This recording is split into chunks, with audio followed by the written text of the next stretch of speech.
শেহতীয়াকৈ হ'লেও নৱবৰ্ষৰ শুভেচ্ছা জনালোঁ সকলোকে।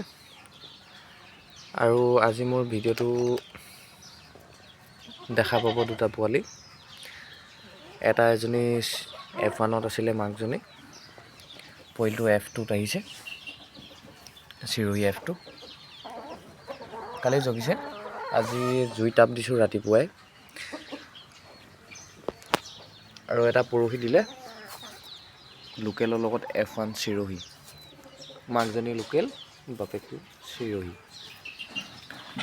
সেইটো ফিমেল পোৱালি, এইটো ফিমেল পোৱালি, দুইটা ফিমেল পোৱালি।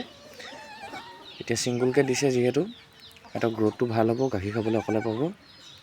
ফিমেল এনেও এখন ফাৰ্মৰ কাৰণে বহুত আৱশ্যক, ফিমেল পোৱালি জন্ম হোৱাটো, তেতিয়াহে ফাৰ্মখন আগলৈ গ্ৰ' কৰিব। জনসংখ্যা বৃদ্ধিৰ কাৰণে ফিমেলটো আৱশ্যক, কিন্তু টকা ইনকম কৰিবৰ কাৰণে মতা পোৱালি আৱশ্যক।